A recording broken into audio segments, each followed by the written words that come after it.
Voici donc l'interface de Word. Vous reconnaissez ici le ruban qui n'est autre qu'un menu contextuel ici, comme on le verra tout à l'heure avec les fonctions les plus courantes qui sont utilisées en fonction de l'endroit où on se trouve dans le document.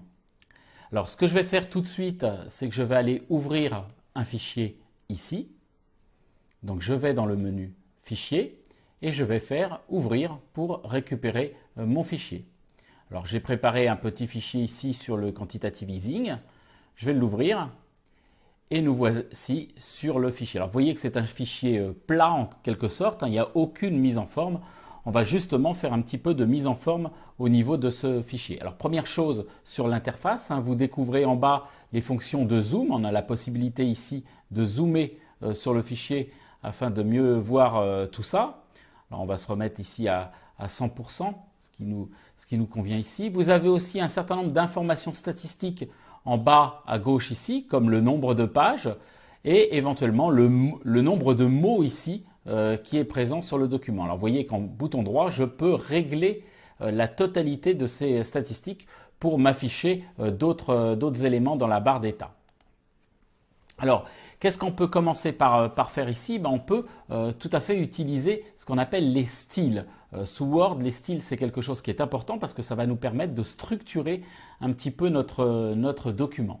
Alors, c'est ce qu'on va faire tout de suite. Je vais utiliser les feuillets styles. Typiquement, ça ici, c'est le titre de mon document. Je vais appliquer le style titre 1. Vous voyez que le simple fait de me déplacer la souris sans cliquer sur les différents styles me visualise le résultat. Alors je peux voir beaucoup plus d'informations ici. Alors je vais reprendre ici par exemple mon titre 1. Alors vous voyez la petite fenêtre de navigation qui apparaît ici, qui va me matérialiser quelque part la structure de mon document. Alors je vais dire que définition, ça va être par exemple du type titre 2 ou sous-titre si on veut.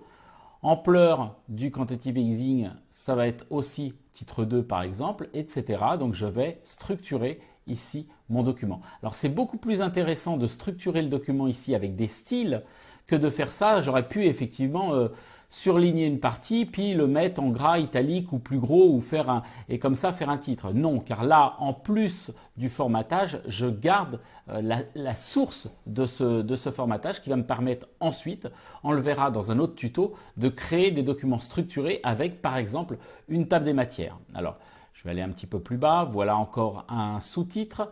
Et puis ce sous-titre de titre 2, alors ça c'est un sous-sous-titre quelque part, on va le mettre de type titre 3 ici, et puis je vais en retrouver encore un autre, peut-être celui-ci, les effets supposés du quantitative easing sur l'augmentation de la quantité de monnaie. Allons-y, je le mets en titre 3, et puis la conclusion qui restera ici du titre 2.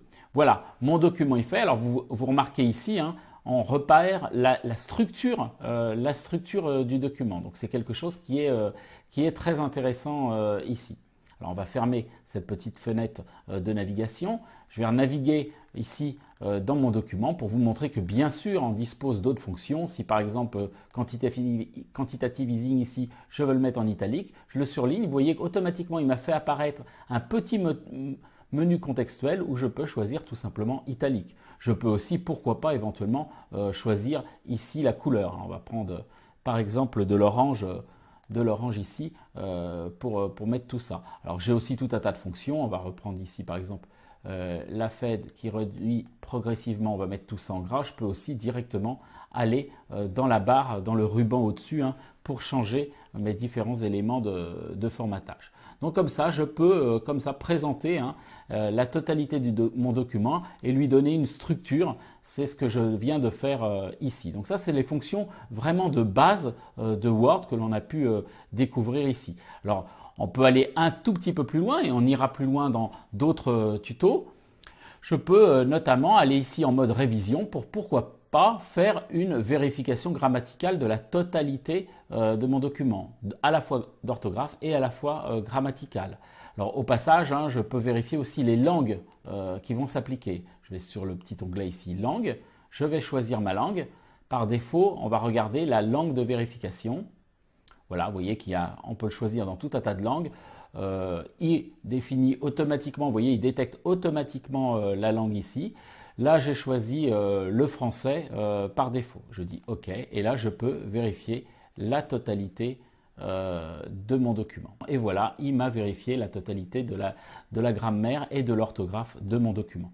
Alors, mon document ici me convient, il est assez bien présenté, sauf que éventuellement j'aurais bien aimé avoir ce titre peut-être centré, par exemple, puisque c'est vraiment le titre de mon document. Je vais retourner sur Accueil et je vais simplement le centrer.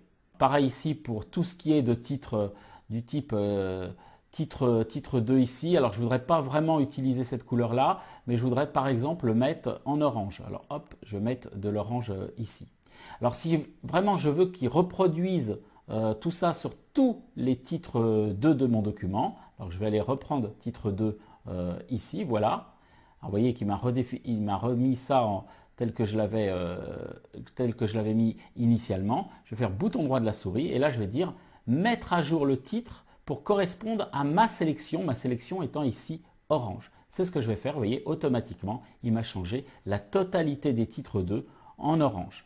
Et il m'a changé en même temps le style. Si vous voyez le style ici, vous voyez le style est devenu orange là. Alors, si ce document me convient, je peux tout simplement l'enregistrer. Alors, je vais l'enregistrer éventuellement sous un autre nom. Si je le diffuse en .doc ici, en document Word, alors il pourra être modifié par les personnes qui recevront ce document. Je peux aussi, dans le panneau fichier ici, dans Informations, je peux vérifier éventuellement s'il n'y a pas des problèmes sur mon document. C'est ce que je vais faire. Je vais lui demander d'inspecter ici le document. Alors, il va regarder la totalité du document, il va regarder s'il n'y a pas des commentaires, des marques de révision qui sont restées, etc. De façon que quand je diffuse le document, on ne voit pas d'informations qui seraient inappropriées ici. Donc je vais lui faire inspecter le document.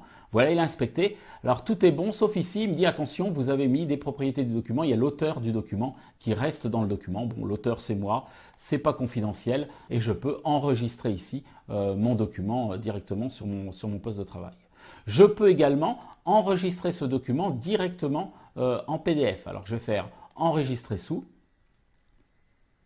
ici et je vais choisir alors toujours ce document QE mais je vais le sauver ici en PDF de façon à pouvoir le diffuser avec le bon formatage et sans que les personnes qui lisent ce document n'aient besoin de Word. Je vais le mettre en qualité standard ici et je vais enregistrer ce document. Voilà, on a vu très simplement comment créer et modifier un document. Ce tuto est maintenant terminé. Je vous dis à bientôt.